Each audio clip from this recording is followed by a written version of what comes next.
The Battle Bus has returned to Fortnite since its destructions after the event of the 0 Point event. You know what that means? You can finally choose what one of the 13 POIs we land at, rather than wherever the wave takes us. That being said, I finally have had enough time to visit each and every one of the POIs and gather some thoughts on them. So today I'll be ranking each of these POIs from the worst to the best. Loot and aesthetics are the biggest factors in my rankings today, as well as things like how risky it is to be there, or even how fun it is to be around. With that being said, leave a like and subscribe if you like the video, and let's surf right in with number 13, 4 Fields. 4 Fields, more like Bore Fields, am I right? 4 Fields is a golf-themed POI, and well, golf is like super boring. Not only that, the terrain is rather open, with hills every so often and limited country club-esque buildings here and there, meaning this place is basically screaming, "Hey man, I would love to be sniped right about now."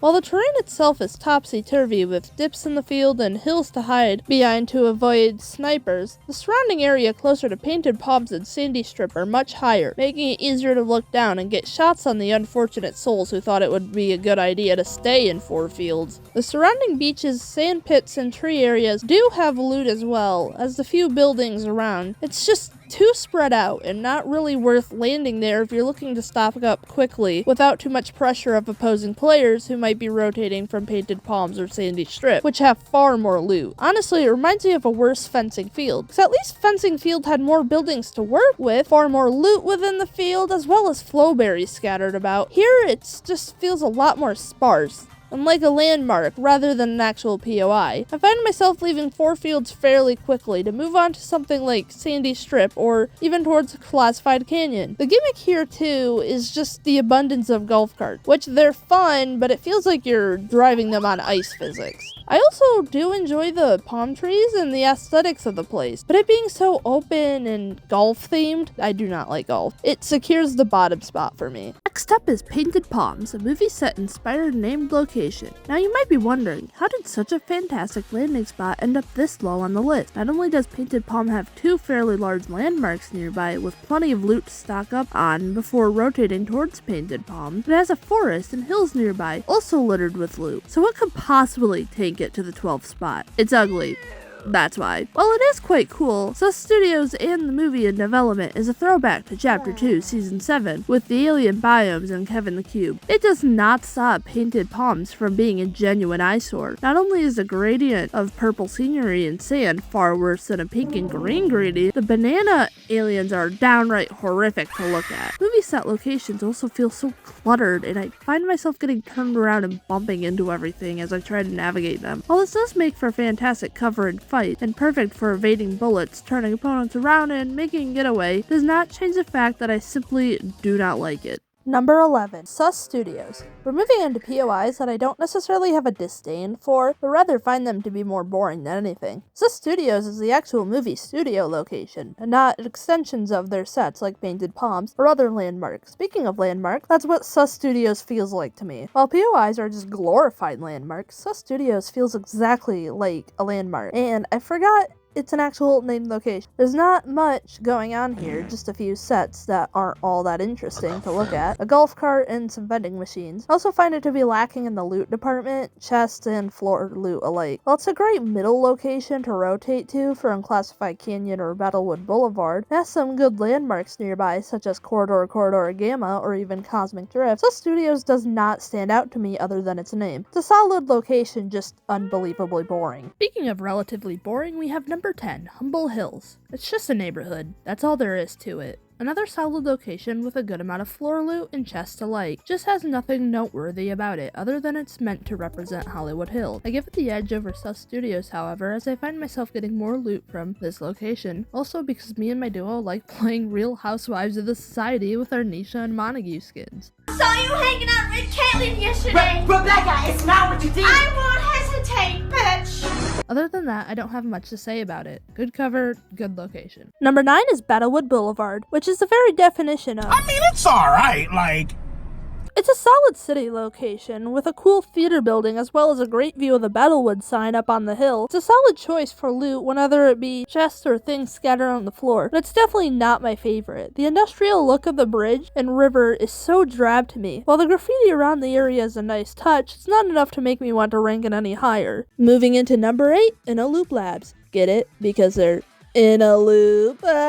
Please laugh. This place is another one that's like a big solid thumbs up, though I find it to be more memorable than something like Battlewood Boulevard or Humble Hills. I quite enjoy the use of laboratory aesthetics as well as the use of purple. It's also quite interesting as it might be important for lore coming later on. The loot here is also pretty solid, and the tunnels beneath the POI, as well as its location, ease the worry of being pwned off spawn, lessen the worry of pressure of people rotating in, as well as protect from other players sniping off nearby mountains. The colliders can also teleport you to other locations on the map. While some people might not be the biggest fan of Inner Loop Labs, I say they're wrong and I'm always right. Number 7, Bumpy Bay. This place is actually pretty cool. The buildings are unique and have a different feel from all the other town and city like POIs scattered across the map. It's based on San Francisco neighborhoods if you didn't know. San Francisco Bay, Bumpy Bay, San Francisco's in the hills, there's a hill. Also has a trolley, which is a nice touch. The loot here is also pretty great. Tons of chests hiding in each of the houses as well as plenty of floor loot scattered around. However, I come here more for the aesthetics rather than the loot. While the taller cliffs around the area make it a bit daunting in endgame, as anyone could be peeking around them, the buildings provide perfect cover for it, as well as vantage point that is just as good to fire back. I also really love the pier. Beach and ocean aesthetics are one of my favorite, if you couldn't tell, so I do enjoy the boats and coastal feeling of this POI. Not one for the history books, but it definitely holds a special place in my heart. Surfing over to number 6, Riptide. Low-key Bumpy Bay and Riptide feel the exact same to me, but one has more beach, so congrats Riptide, you made it to number 6 over number...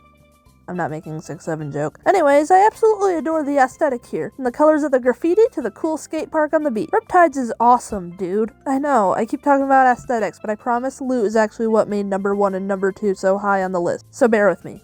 Bear?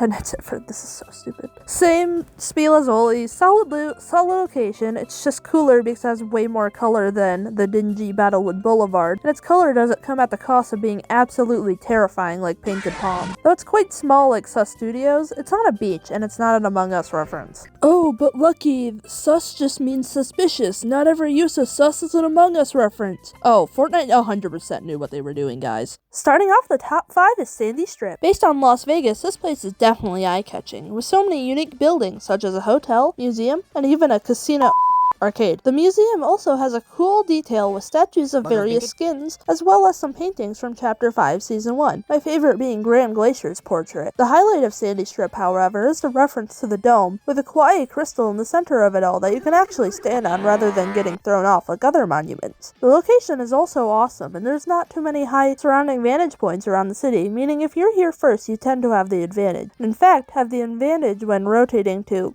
Okay, why would you want to go to Four Field or Painted Palms, you silly goose? It's also quite easy to accumulate loot quickly, as well as stock up on gold from all the cash registers that are here. It's definitely a great place to land, and especially a good place to have during endgame. Moving up to number 4, Tip Top Terrace. Full pun intended. Tip Top Terrace is inspired by the California Redwoods, which is not only a gorgeous location, makes for a great POI and surrounding area with tons of trees to hide behind. Plenty of loot scattered within the forest, as well as creating a serene, relaxing atmosphere. While I'm not a huge fan of the actual POI, because the treehouse could be quite confusing to navigate when you're in a fight right after landing, or even someone aggressive chasing you, and it can be quite easy to get cornered within one of the tree houses, or even accidentally throwing yourself off the trees. It's still a beautiful POI and brings some awareness to the actual redwood trees of California. Due to logging and climate change, coastal redwoods have become endangered. I'll link to a website to learn more about them in the description. Despite this though, it makes for a great endgame location due to not needing so much loot from this place. It has real nice vantage points and makes for good places to hide in. I have a confession.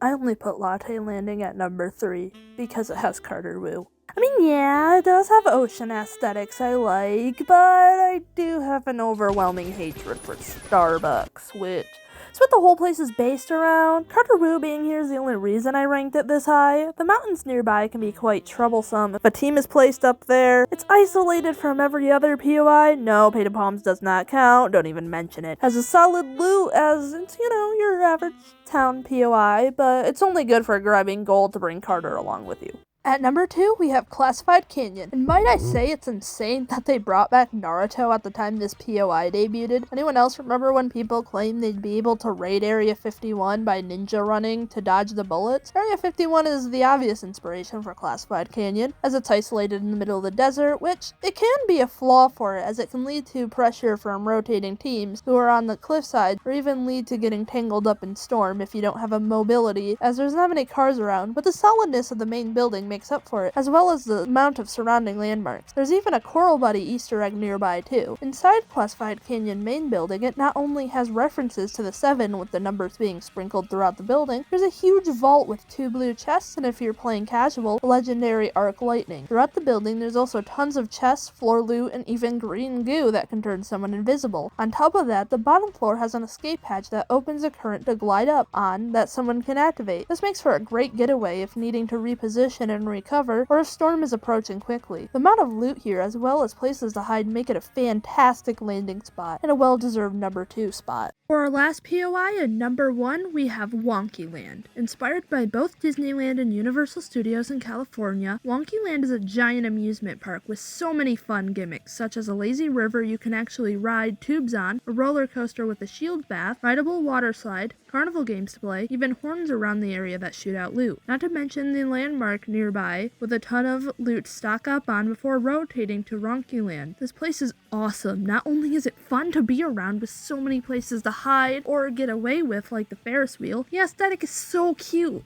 The carnival idea is so much fun, and mascots are adorable. There's also so much loot to be found from inside the horns to the chance of boss spawning in the parking lot in the aforementioned shield bath. The nearby mountain also doesn't feel as daunting, as it's easy to get away using the roller coaster, and there's plenty of buildings to hide inside of. And the clutter of the decorations make it quite easy to lose anyone who has their sights on you. Wonkyland is awesome and well deserving of any number 1 spot. Thank you guys so much for watching. Let me know what you would like to see next and if there's anything I can improve on with my video skills. I really appreciate all the support, and thank you for 30 subscribers. You have a wonderful day now.